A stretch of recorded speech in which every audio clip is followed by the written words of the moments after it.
하나님께서 모세에게 40일, 그 40주 40야 동안 이스라엘이 지켜야 할 그 율법과 더불어서 이 성수와 관련된 또 제사와 관련된 것을 아주 꼼꼼하게 말씀해 주셨습니다. 근데 이 모양대로 하나님께서 보여주신 모양대로 그대로 만들어라. 사실 모세의 마음에 우리는 이런 의문이 들 수도 있습니다. 하나님, 저에겐 이런 능력이 없는데 왜 이렇게 말씀하십니까? 제가 한 번도 이런 기구들을 만들어 본 적이 없습니다. 나무를 다듬어 본 적이 없습니다. 금장을 입으라고요? 노스로 그것을 싸서 입히라고요? 하나님, 저에게는 그런 재주가 없는데요. 충분히 모세는 그렇게 고백할 수 있었겠죠. 근데 오늘 하나님께서는 그 브살렐과 오홀리압 그 두 명을 모세에게 지명하여 알려주십니다. 모세야, 걱정하지 말아라.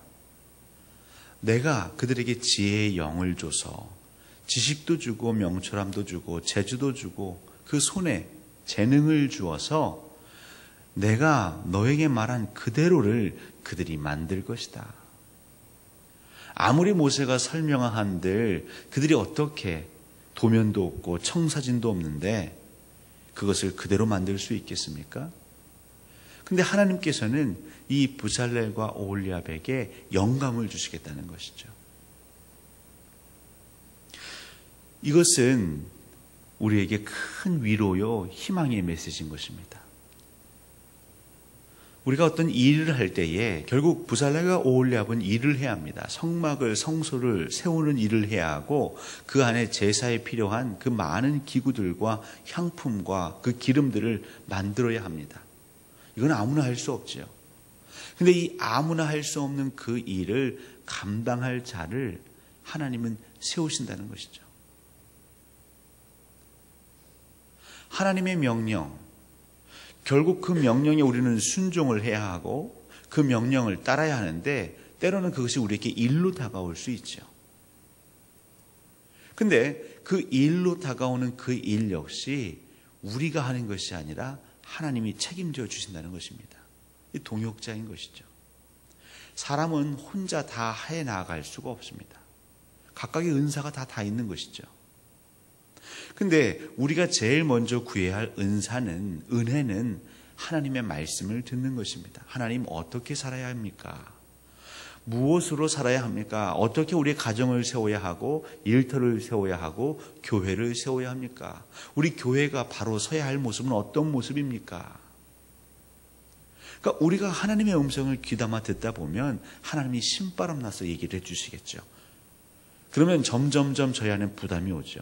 하나님, 근데 그 가정을, 그 일터를, 그 교회를 제가 무슨 수로 세우죠? 우리에게는 능력이 좀 부족합니다. 저에게는 재정적으로도 어려움이 있습니다.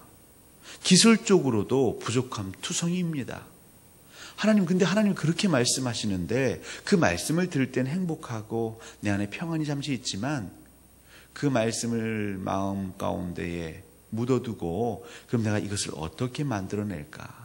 그 광야 가운데에서 성막을 세우고 거기서 매일 아침부터 저녁까지 하나님께 향기로운 향을 사르고 제사를 지내고 그 성막 기구들을 만들고 근데 이것들은 내가 어떻게 해야 할까? 이 근심이 드는 순간 사실 저희들의 머리는 이제 하얘지게 되는 것이죠. 바로 그때 하나님은 걱정하지 말아라. 내가 이런 대비책도 없이 너에게 그런 것들을 요구했겠느냐라고 말하시는 것처럼 오늘 브살렐, 오홀리압 그리고 그들이 내가 명령한 그 모든 것들을 만들 것이다 말씀하셨습니다. 하나님께서는 하나님의 몸된 공동체를, 교회를, 여러분들의 가정을, 여러분들이 정말 기도하고 있는 그 일터를 하나님께서 만들어 가실 것입니다. 동역자를 붙여주신다는 것이죠. 은사 있는, 재능 있는, 탤런트가 있는 자를 붙여주신다는 것이죠. 결국 우리가 해야 할 것은 무엇이냐면 정말 하나님께서 지혜를 허락하신 은사자라면 그를 동역자로 우리가 받아들일 수 있는 마음의 준비가 되어야 하는 것입니다. 하나님이 예비하신 자인데 내가 봤을 때 아니라고 하여서 그를 내쳐낸다면 누가 그 일을 감당할 수 있겠습니까? 결국 말씀을 사모하는 자에게 필요한 것은 분별력이죠. 분별력입니다. 하나님으로부터 온 이야기, 하나님으로부터 온 계시의 말씀인가, 또 하나님이 우리에게 가기를 원하시는 그 길인가, 또 하나님이 우리에게 보내신 사람인가, 우리는 분별하기만 하면 되는 것입니다. 그리고 그와 함께 가다 보면 교회가, 가정이, 우리의 일터가 어느새 하나님의 뜻에 그대로 부합하게 조각되어지는 것이죠. 이 새벽에 우리가 구해야 할 것은 분별력인 것입니다. 영적인 분별력인 것입니다. 근데 이 분별력은요, 오늘 이제 안식도 나오는데 이 안식이 되지 않으면 갖출 수가 없습니다.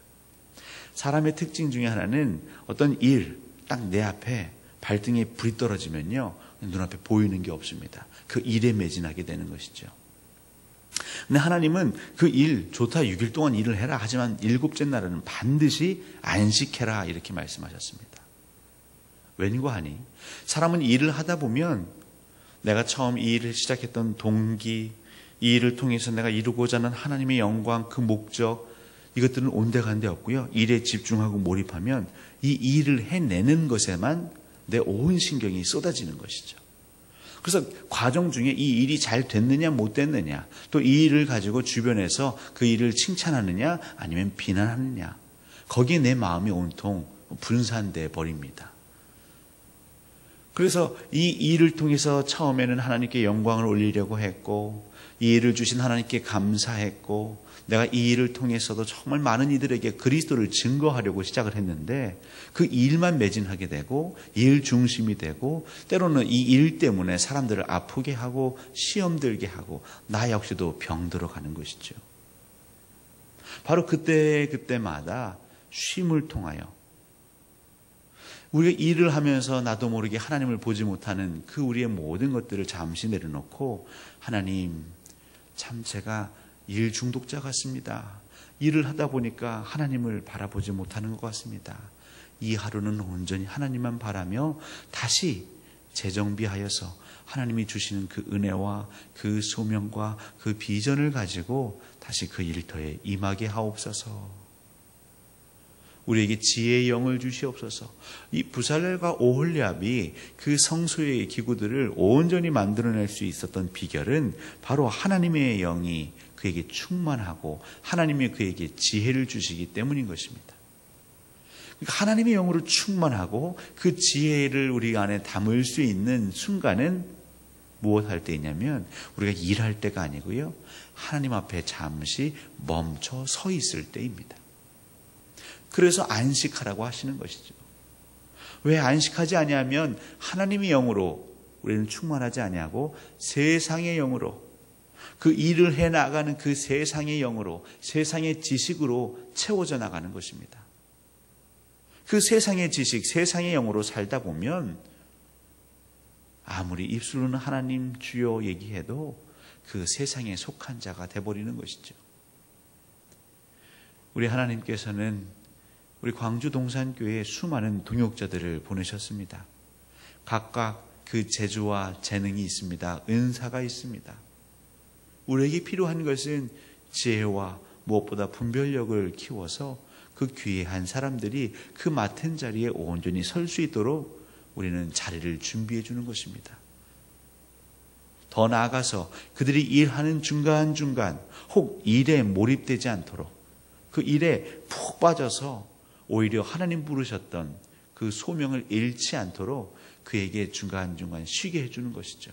여기서 쉰다라는 것은 하나님의 영으로 충만할 수 있도록 그에게 때로는 권면도 해주고 그를 위해 기도도 해주고 또 그 곁에서 함께 하나님을 나눌 수도 있는 것이죠.